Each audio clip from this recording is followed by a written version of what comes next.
He gave me a 50 ball, dog. Hey, people Dana Barros sleep and forget about Dana Barros. He was a bucket. Dana Barros, born April 13th, 1967. Allen Iverson is my all-time favorite player to ever play the game. As a kid, my neighbor and I were obsessed with the crossover dribble in '97, but more than that, when it was performed by Allen Iverson. He and I would record Iverson games and collect them like basketball cards, trading the VHSs back and forth. Yes, VHS tapes, studying the phenomenon that changed the game for smaller players in the NBA, because he was not only unbelievable on the court, but his story was relatable to many kids to follow even to this day. Him making it through all he went through made him a hero to us forever. There will never be another Allen Iverson, but there almost kinda was one before him. But you know how the prototypes always have some kinks here and there to work out before it's perfected? Well, that was Dana Barros. A little guy with huge heart and a skill set way before its time. In the 90s, he was a sniper and continued to be throughout his short stint in the early 2000s to close out a 41.1% career shooting from deep. What I liked most about Dana was his shooting touch, everything about it. It wasn't a textbook Steve Kerr, Klay Thompson form, but it was still so perfect in its own way. From the height he got on it each time to the fact he could shoot it over almost anyone except the Knicks January 10th, 1996, when they did everything they could to stop Dana Barros from continuing his streak of 89 consecutive games with a three-pointer, switching everything on him so that bigger guys could defend him and force him into a drive or two-point shot instead. His streak ended that day but stood for 7 years. I still remember the spin he had on the ball that made the net echo how perfect that mixed with his accurate use of arc was. The number 3 to many is most recognized because of the things Allen Iverson did in the NBA, mainly with the Sixers, that I honestly forgot there was a guy in Philly that too was a little guy and even resembled a young AI in look and play style. Except Iverson only wishes he was the shooter Dana Barros was. Imagine that, Allen Iverson as a 40% three-point shooter. He literally would have been the best player ever. Dana Barros and Allen Iverson had another similarity. They were both pretty good rappers in the 90s, although Iverson catches a lot of flack nowadays for his bars, which I never thought were that bad. Barros, on the other hand, has been called one of the best basketball rappers ever, behind maybe only Shaquille O'Neal. See his '94 classic, Check It. If Barros wasn't the first Allen Iverson, he had the chance, but for these reasons, he ended up being a vehicle that took Allen and many to follow to becoming what those little guys could accomplish in the league. What happened to Dana Barros' potential? Let's talk about it. It's your boy JC Stunted Growth. Let's get it.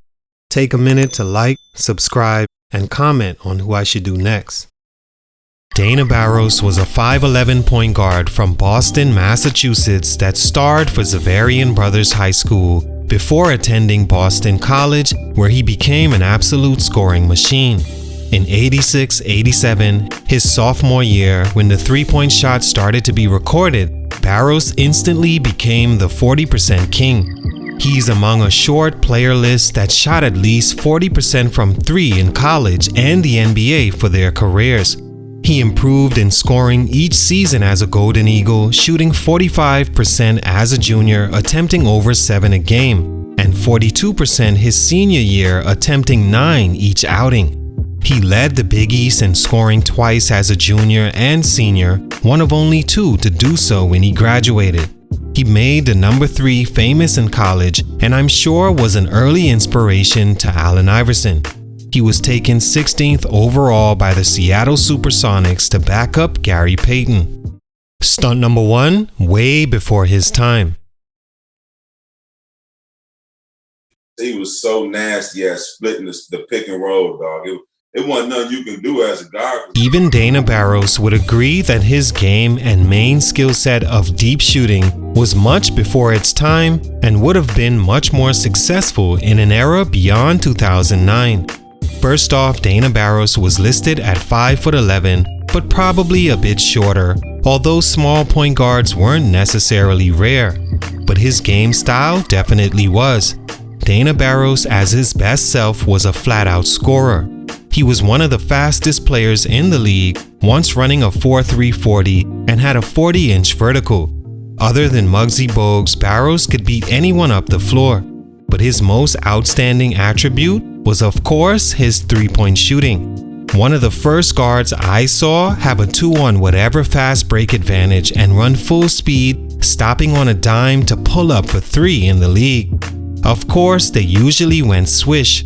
I could only imagine Dana Barros in an era like today where the three-point shot is viewed as the main weapon in the league and celebrated by fans, especially the younger generation, leading to much more opportunity, status, and eventually bigger contracts. He shot better than Steph and Clay in college, and his career high of 46% in the NBA 94-95 is better than any of their career high seasons. Not to call him a better shooter than those guys overall, but for you to understand the talent he was and how fitting he could be if used the right way or in the right era. Barros would have immediately came into the league as a high draft pick, seeing how much shooting is valued today, and had the personality and clean-cut look to be a star.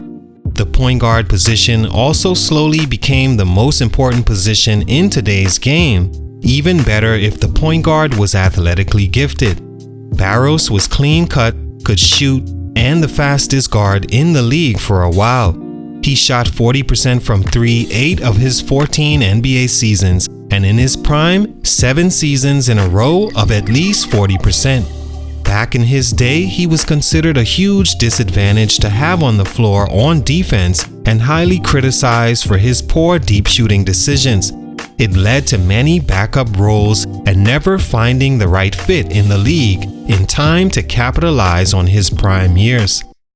Stunt number 2, out of position. His jumper was so wet, it was stupid. It's like he was off the dribble, going at me, like he was really giving up buckets. Another stunt for Dana Barros was in his era, he was considered to be sorely out of position, and therefore he was never really the focal point on any offense during his NBA career like he was in college.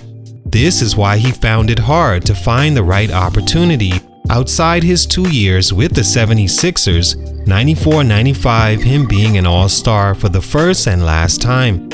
That season was historically one of the best seasons by a point guard in any era. He played all 82 games, had 40 minutes a game, averaging 20 points a game, only taking 14 shots on average when you compare him to Allen Iverson, who took a career-high 27.8 shots a game in 01-02 to average 31 points. Had Barros taken 20 shots a game, he could have averaged 25 to 27 points a game, immediately changing his career. But that year, he played more of a facilitating role, as encouraged to do so by coaches and just about everyone that viewed his height to be only for point guards who pass first. He averaged over 7 assists that season, a career high by far, as the one season he was allowed the opportunity to play freely, seeing Philly was one of the worst teams in the league, winning just 24 games. Maybe if he applied this season to his career, he would have been a better player, but pure point guard just wasn't natural to him.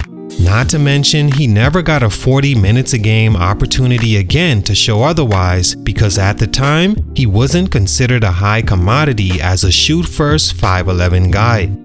Stunt number 3, never found the right role. Whether timing or position was off, it caused Dana Barros to never really find the right role and be moved around the NBA much more than his talent suggested. Some say his 94-95 All-Star season was inflated because he was on a bad team and allowed to play 40 minutes a game with a complete green light, shooting an unbelievable 46% from 3 in a season most don't remember. The NBA began experimenting with a shorter three-point line for 3 seasons.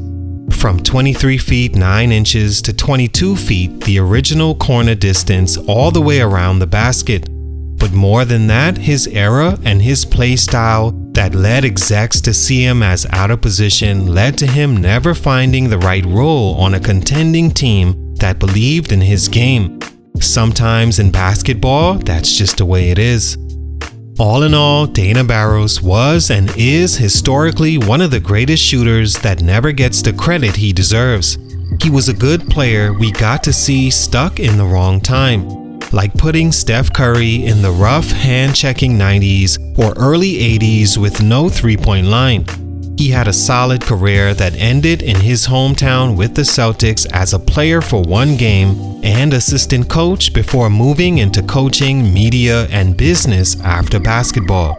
He was a solid player, one of my favorite shooters to watch, and could have been the first Allen Iverson, but for these reasons, his growth was stunted. Salute, much respect. It's your boy JC Stunted Growth, and I'm out. He was a little dude and he was a bucket.